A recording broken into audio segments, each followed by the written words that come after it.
Ladies and gentlemen, this is Tosh Talks, and I'm your host, Tosh Berman. And today, for this episode, I want to talk about two books by the author Chris O'Leary. The first book it's a 2-volume book on the same subject matter, which is one of my favorite subject matters, of course, David Bowie. And the first volume by Chris O'Leary is Rebel Rebel, all the songs of David Bowie from 64 to 76. And then the second volume is Ashes to Ashes, the songs of David Bowie, 1976 to 2016. You can see how thick these books are. This is a very serious subject matter on David Bowie.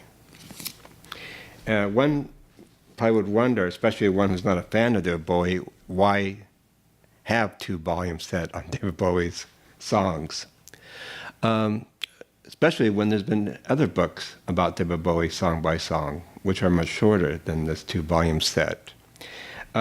Chris O'Leary had a website for a while called, what was it called? It was called,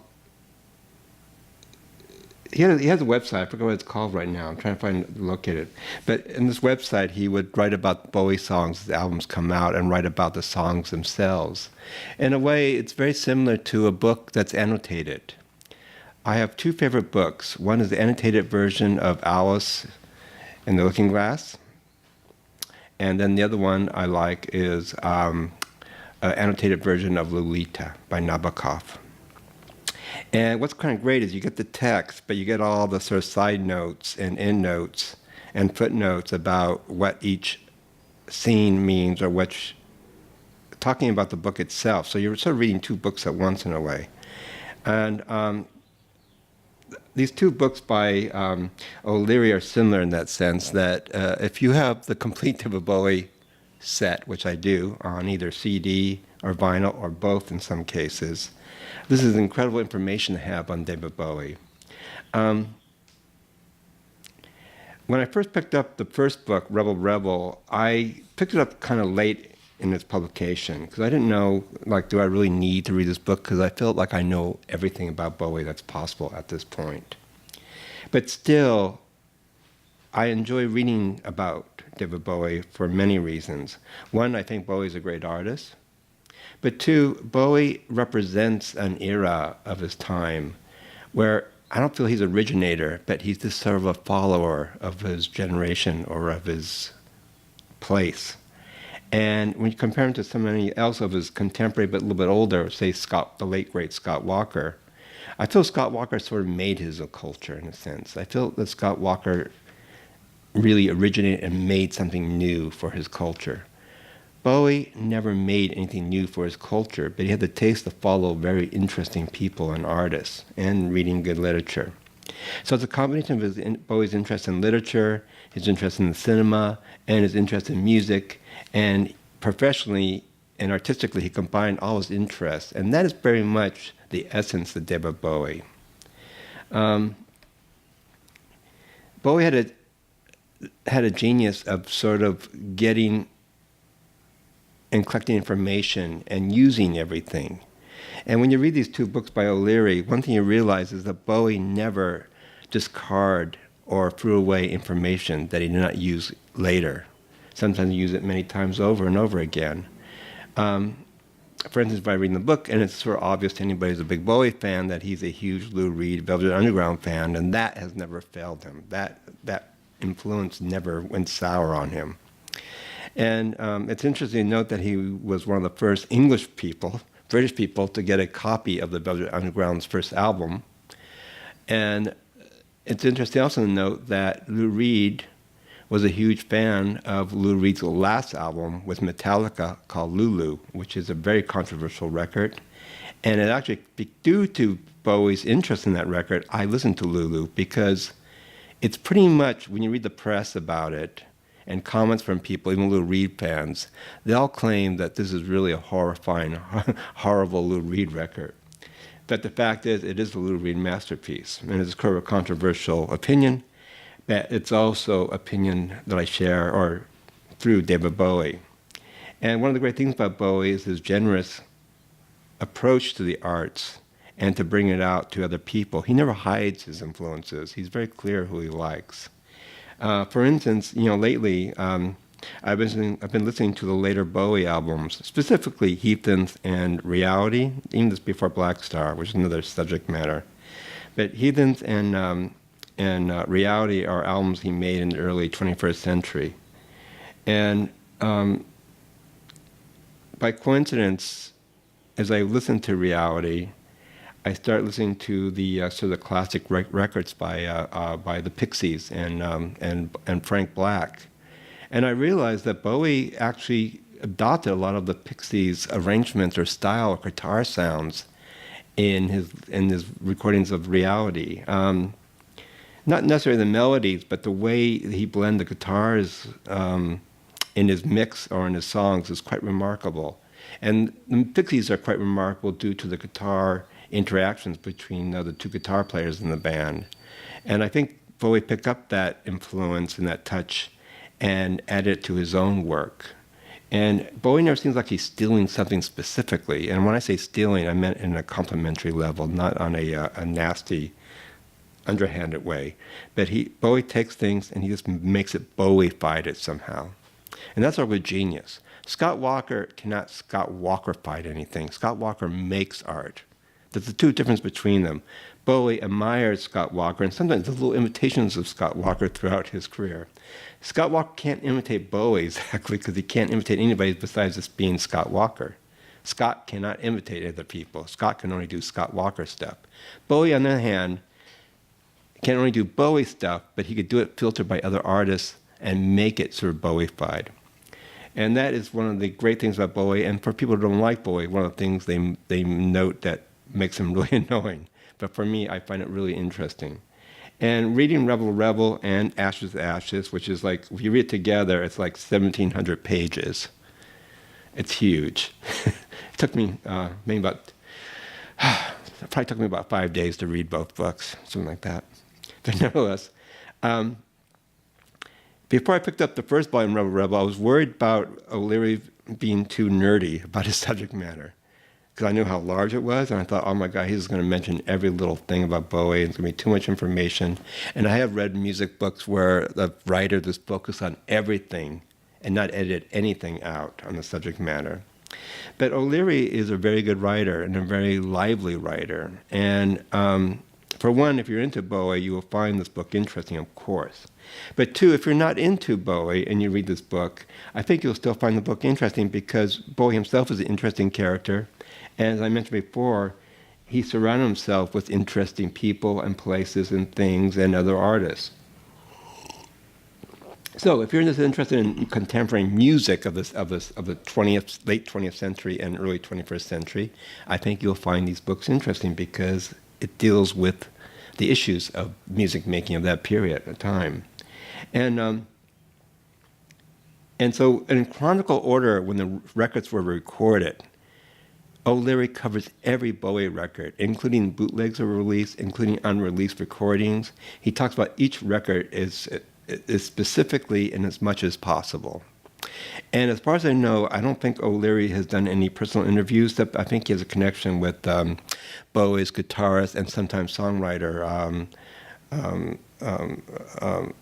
Grail Reeves, who was in Tin Machine with him, the band that Bowie started in the late 20th century, and also worked on Outside album Hours, and was pretty much the key figure in Bowie's work from the 90s to like the 2000s. And but beyond that, I don't think he talked to anybody else. He did a lot of research and read every book on Bowie possible.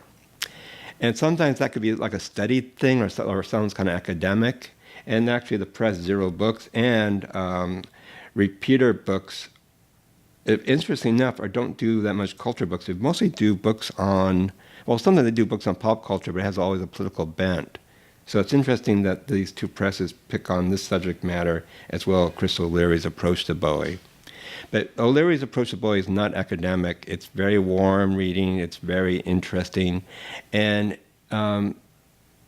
And the stuff even I know so much about, because people read so much about Ziggy Stardust, for instance. Do you need to know more things about it? Well, yes, you always need to know more things about it. And it seems like O'Leary does not exhaust the material or the subject matter, but he enhances it. And that's why I think it's a great. These two books are great. If you have the Bowie, the perfect setting is that you have the Bowie albums, and you read these books, and something strikes your interest of what O'Leary writes about, and then you go back to the Bowie recordings. And even on numerous times when O'Leary writes about the more obscure Bowie songs, like the B-sides or stuff that's not fully released, but you can find on YouTube, I have often go on my computer on YouTube and look for these songs out and hear them. So through these books, I've heard Bowie songs I never heard before. And I have a pretty extensive Bowie collection here, so that's kind of interesting that through these books I found more Bowie stuff. And what I found most fascinating is Volume 2, Ashes to Ashes. See, Rebel Rebel, the first volume, covers from the very early Bowie recordings to Station to Station. And the making of Station to Station is actually fascinating because this is the time when Bowie, this was 1976, 75. Album was released in 76, but I think the recording took place in 75 up to 76. Bowie was apparently, this was like the height of Bowie's cocaine madness period. And I find it totally fascinating that sometime during the recording of Bowie's Station in Los Angeles, Frank Sinatra came in and heard some of Bowie's music. And for some reason, I can't imagine Sinatra and Bowie together. I can imagine Bowie being a great admirer of Sinatra, and he was, but I don't fully have the picture of Sinatra returning that favor to Bowie. But the truth is, I think Sinatra recognized a great singer when he hears one, and recognized Bowie as a great artist, because I think Sinatra was sensitive to that. And I find a very interesting picture in my mind of Sinatra and Bowie in the recording studio together, listening to outtakes of Station to Station. And maybe Sinatra gave him some advice here and there. Probably what microphone they use. But anyway, so the second volume deals with Bowie's low, the so-called Berlin time period, to his last album, Black Star, and including the musical Lazarus, which is Bowie put together right before he passed away. And the second volume, I think, will be troublesome for a lot of people because it deals with Bowie's uncreative works, including parts of Let's Dance, including the album Tonight, and other things of that sort. But even reading about the albums that are not that important or not that good, I find totally fascinating. And what he writes about Tin Machine was quite interesting, which was Bowie's band after the period he made some bad albums, bad solo records. I think most people agree on this, not everyone. But his need for making Tin Machine or putting a band together is quite interesting. Some people have said it's sort of Bowie's midlife crisis, that he just wanted to be one of the guys in the band. I think, and reading for this book, I think Bowie needed to do Tin Machine to restart his whole interest in music again. He had to bring back what he loved in the 60s, and putting an all-guitar band together, like a rock and roll band, I think it reintroduced him to that world. And he didn't stay in that Tin Machine mode for that long, just for officially two albums and one live album. But he needed to do Tin Machine to go to the next stage in his career, in his life. And one thing about Bowie is that he never stops. He keeps moving. Sometimes he makes 2 steps back, but he always does like 5 steps forward. And sometimes you need 2 steps back to reflect on what you're doing, and then you go really forward. And so the making of Tin Machine is quite interesting to me, as well as the making, of course, The Next Day and Black Star. Those 2 albums are still clocked in mystery in many ways, because this is after Bowie's retirement, after ill health.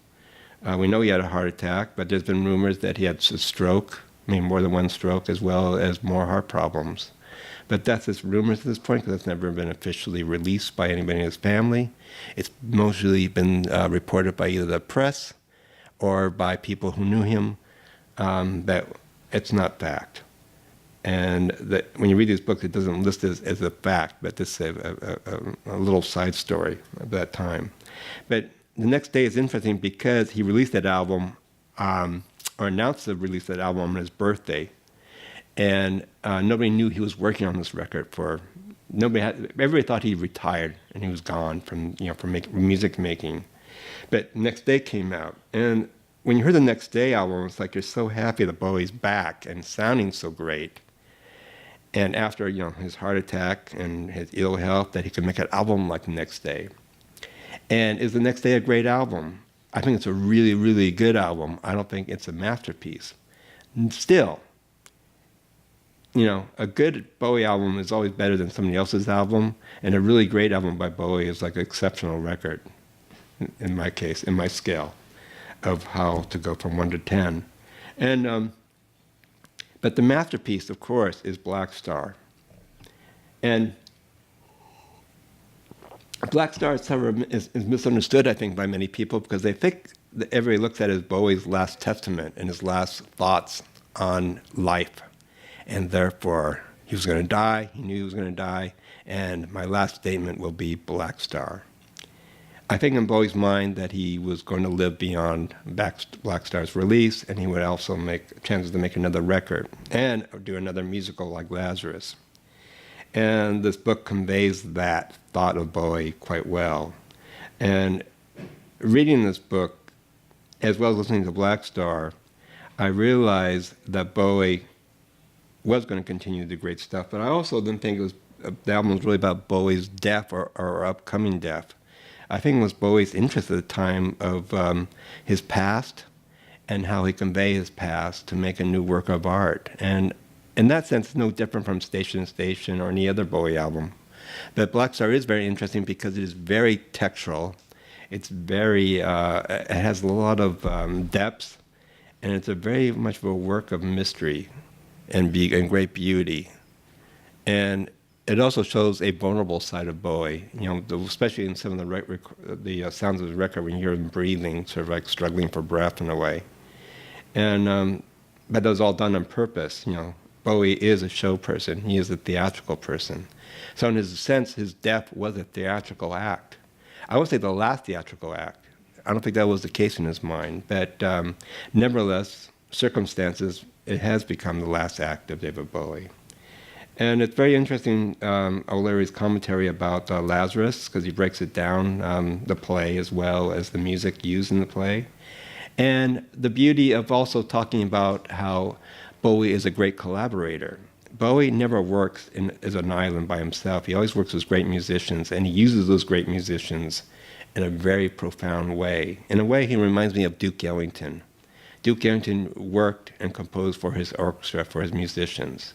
His musicians sometimes write the music, sometimes bring ideals to the framework, but Duke Ellington was the guy who decides what to use and what not to use. And Bowie did the same thing with all his musicians. All these musicians contribute great things to the framework that's David Bowie. And Bowie's genius is take the best and leave out the rest and throw some stuff away. But as I said, he never throws anything away. He keeps everything on file in a sense, and he may use that later in his recording career. So Chris O'Leary's Rebel Rebel and Ashes to Ashes, though it is 1,700 pages each, and you are investing approximately $40-something to to own and read this book, it is a great book. It is a great David Bowie book, and Bowie has a lot of great books, to be honest, but I think Rebel Rebel and Ashes to Ashes is an important book for your Bowie library, but also a great book about an artist who does his work, and it's a great reference book about all the Bowie songs, recorded and unrecorded. And this is Tosh Berman of Tosh Talks. Thank you.